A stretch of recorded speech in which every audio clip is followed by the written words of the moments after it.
चलिए आज फिजिक्स का एक ऐसे टॉपिक की बात करते हैं जो हम लोग घर में अक्सर इसका यूज करते हैं, वो है बिजली यानी विद्युत। इसका बचत हम लोग कर सकते हैं और ज़्यादा खर्चे इसलिए होते हैं हमारे घर में कि बहुत ज़्यादा हम लापरवाह हो जाते हैं। तो बिजली में भी हम लापरवाह हो जाते हैं तो हम हमारे जो बिजली बिल कभी कभी ज़्यादा आ जाते हैं। सबसे पहले जानते हैं हम कहीं कहीं लापरवाह होते हैं। देखिए, घर में बहुत सारे बोर्ड होंगे, अलग अलग कमरे में आपके अलग अलग बोर्ड होंगे।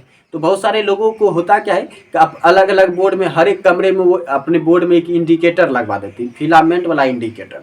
तो उससे क्या होता है कि एक इंडिकेटर 5 वाट का होता है और एक इंडिकेटर 5 वाट का होगा। 5 कमरे हैं, 5 बोर्ड लगाए हैं तो 5 इंडिकेटर हो गया 25 वाट।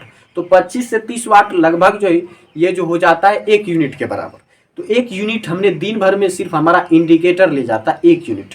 अगर मान लीजिए कि हमने 30 दिन इसका यूज किया तो 30 दिन में हो गया 30 यूनिट इंडिकेटर ने खा लिया। अगर मान लीजिए 5 रुपया यूनिट भी बिजली अगर ले रहा है आपसे सरकार तो वो हो जाएगा जो 30 पंचे 150, यानी 150 रुपये सरकार जो आपका फोकट में ले रही है बस इंडिकेटर जलाने से।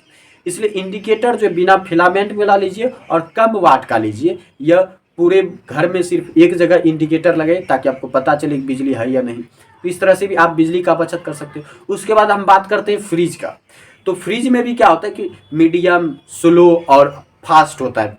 तो अगर आपको भी ज़्यादा ज़रूरी नहीं है किसी भी चीज़ को ठंडा करने की तो वहाँ पर आप उसको स्लो में रखिए कि थोड़ा लेट से भी होगा चलेगा। तो थोड़ा अगर लेट रखिएगा, थोड़ा स्लो मोड में रखिएगा फ्रिज को, तो इससे क्या होगा कि बिजली थोड़ा खपत होने में समय लेगी। इस तरह से आप बिजली बचत हो जाएगा। वहीं बेकार में अगर मान लीजिए कि आपको ज़रूरत भी नहीं है कि आपको जल्दी पानी को ठंडा करना है, फिर भी आपने फ्रिज को फास्ट मोड में कर रखा है तो वो क्या होगा कि आपका ज़्यादा बिजली खपत हो जाएगा।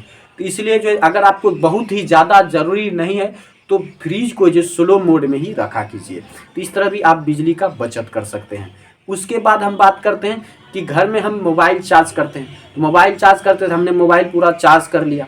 मोबाइल हमने पूरा चार्ज कर लिया और चार्जर जब हम खोल लेते हैं तो उसके बाद हम स्विच ऑफ ही नहीं करते हैं बोर्ड का। तो इससे होता क्या कि आपको लगता होगा कि इससे कोई बिजली खपत नहीं होती, बल्कि चार्जर में एक ट्रांसफार्मर छोटा सा लगा हुआ रहता है, वो बिजली का खपत करते रहता है, वो बिजली लेते रहता है। अगर बोर्ड ऑन है और चार्जर लगा हुआ है तो वो बिजली ले रहा है, भले आपका मोबाइल चार्ज हो रहा है या नहीं हो रहा है। तो इससे भी आपके मीटर में बिजली खपत की गिनती हो जाती है और इस तरह भी आपका जो है फोकट में बिजली बिल बन जाता है। तो इसलिए जब भी चार्जर, जितना देर का चार्जर हो, जितने देर में मोबाइल चार्ज हो उतना देर मोबाइल को चार्ज में लगाइए।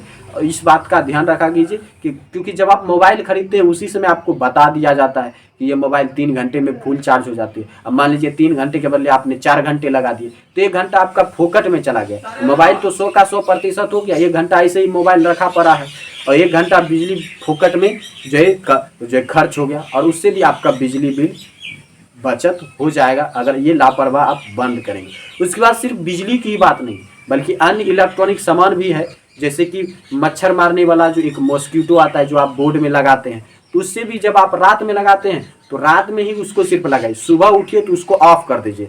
और लेकिन बहुत सारे लोग होते हैं कि सुबह उठते हैं तो थोड़ा लापरवाह हो जाते हैं, उसको ऑफ नहीं करते। इससे क्या होता है कि रात में मच्छर काटते हैं, अब दिन में तो उतना ज़्यादा मच्छर काटते नहीं हैं, अब दिन में भी वो ऑन है किया हुआ तो उससे भी वो बिजली खपत हो रही है, तो उससे भी बिजली खपत हो रही है जो कि बेयूज है, जिसका कोई यूज नहीं। इस तरह से जो वो भी बिजली को खा रही है। तो इस तरह से जो ये सारी घटनाएं हैं, ये सारे लापरवाही है घर के, जो अगर आप नहीं करते तो आप बिजली बचत आराम से कर सकते हैं। तो इसलिए इन छोटे छोटे लापरवाहियों पर ध्यान दीजिए तो आपके जो बिजली बचत आसानी से हो जाएगी।